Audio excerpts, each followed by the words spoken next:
Russia is calling the membership of Finland and Sweden in the NATO military alliance a mistake with far-reaching consequences.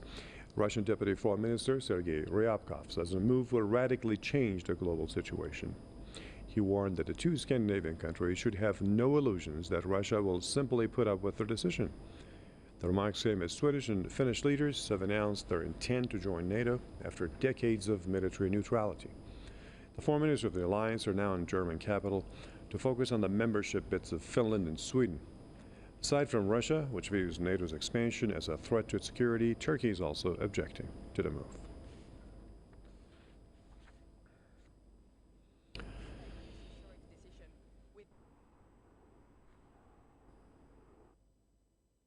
Okay, now to get some insight, allow me to invite two guests to this program. So Jan Oberg, founder of the Transnational Live, is joining me from Lund in Sweden.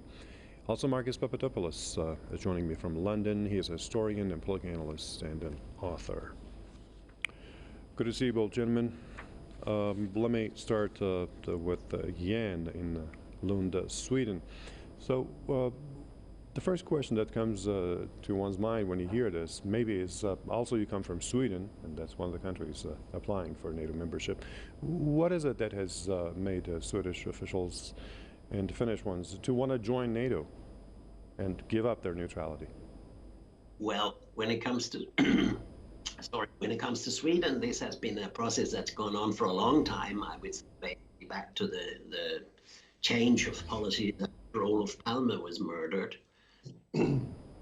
was joined by a long process, and it's the war on in now as a pretext, saying we're now so insecure that we have to join the alliance. And this is a huge change for a country that has always non-aligned, not neutral.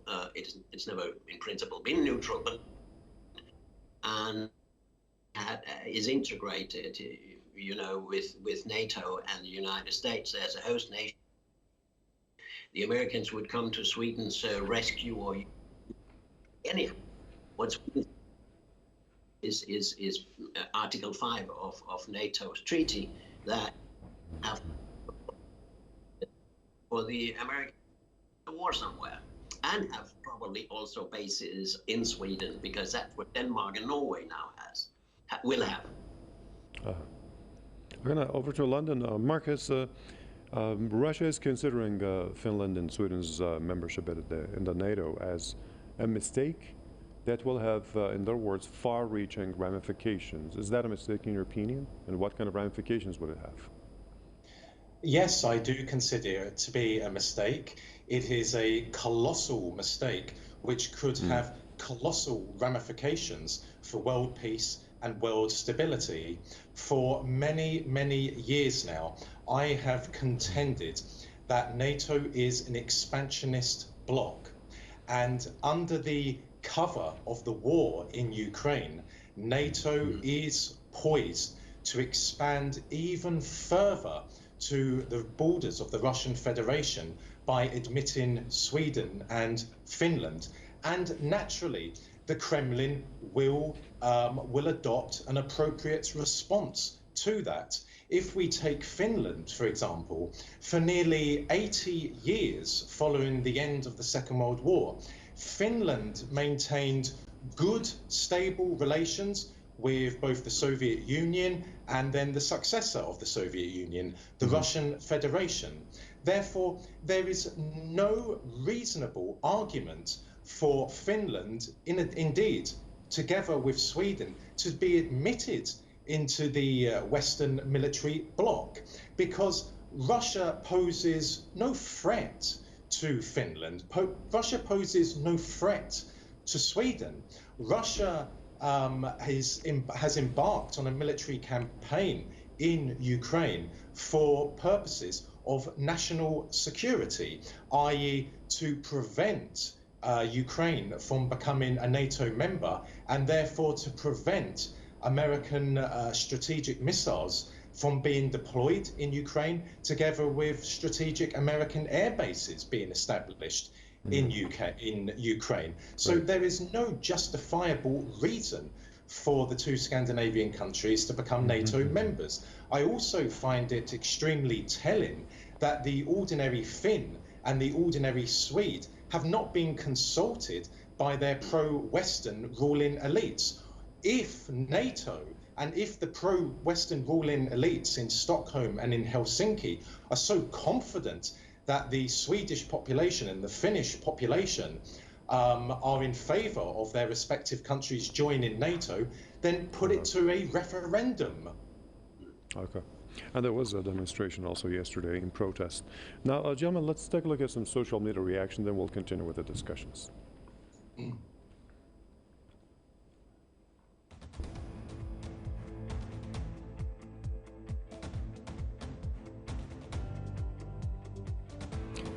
Now, the first post goes that the ongoing paranoia in Finland and Sweden looking for NATO membership is an act of aggression that will make already worrisome tensions between NATO and Moscow even more dangerous. The West's new Cold War with Russia is turning hotter. And Stewart says that Sweden's and Finland's embrace of NATO after decades of neutrality is a clear statement that Russia's invasion of Ukraine has ended an era of European illusions about Moscow.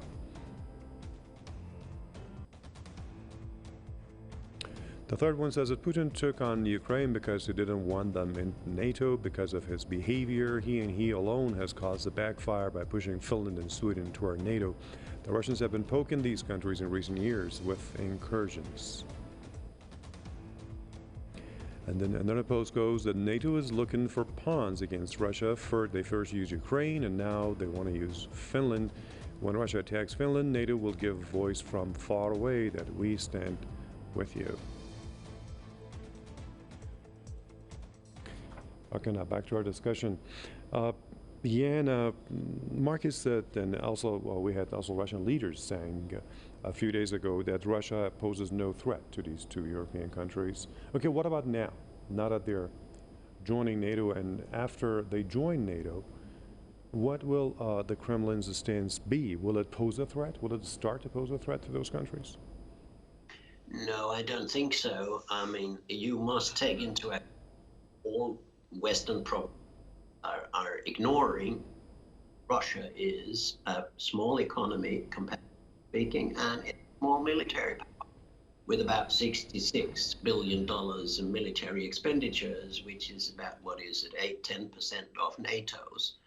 Now, I think what this leads to is a total change in the philosophy we've had for years, namely, it is important that there are spaces in Europe which are not, having troops right at the border, but there's some neutrality, there's some demilitarized zones, there's some space for discussions.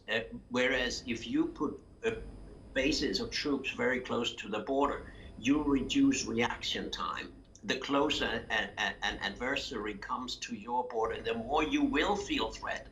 I mean, excuse me, if the United States had been placed geographically where Russia is, they would have prevented this long ago. Remember the Cuban Missile. So this is tension creating. And you may know that the Swedish government has already made a little report, of course, coming out with the argument that we should seek NATO membership. But it was a discussion there of whether it would be risky in terms of a Russian reaction, military or not, against Sweden. So by joining, some people in Stockholm are now thinking that we are increasing the tension and the risks for the Swedish people. This seems to me to be bizarre. And let me just finally comment on the opinion situation. After all these years where there has been an incremental move toward NATO and following everything the United States does politically, we now still have less than 50% of the Swedish people who want to join NATO. The figure is 48. And that means, it's totally correct that there's nobody here who would dare to have a referendum, which would be natural. Having a NATO alternative, some other alternatives, some Nordic alternative, 2 or 3, options, and then let the people decide what they want. Right. And secondly, the really big issue for the Swedish people is nuclear weapons.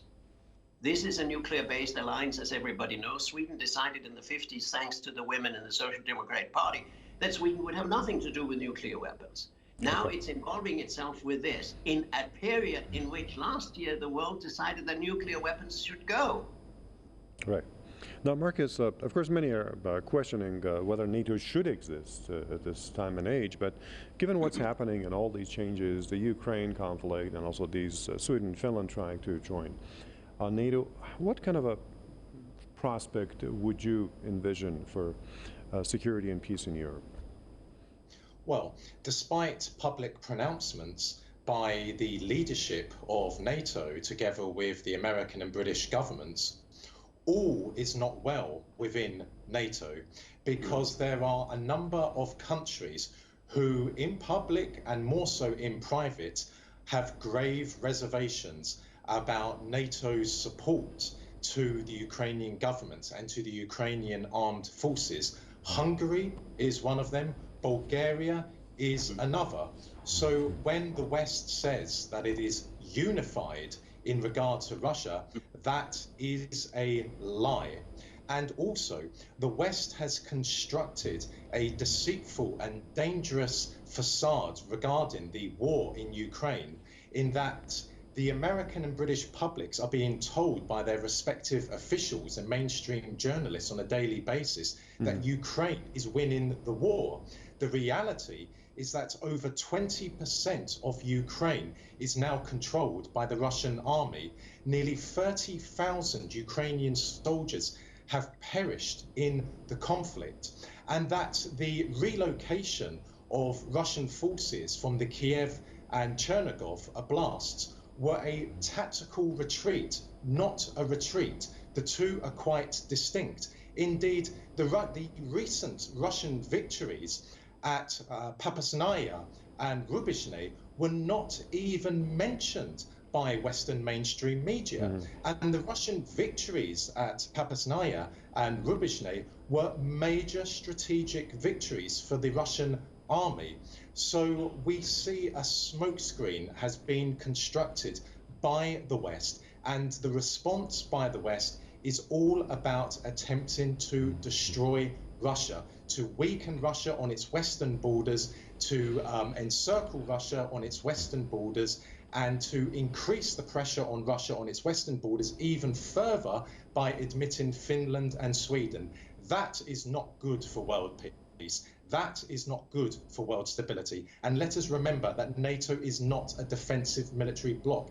It is an offensive military one. When it attacked Yugoslavia in 1999, not only did it break international law, it also violated its own founding treaty, Article 1 of the North Atlantic Treaty, which states NATO will never use force to resolve a dispute. And when NATO entered the war in Libya, it exceeded its mandate by attacking the military forces which were loyal to Colonel Gaddafi and the Libyan government. So under no circumstances whatsoever is NATO a defensive military bloc. It is an offensive military bloc, and an expansionist one at that too.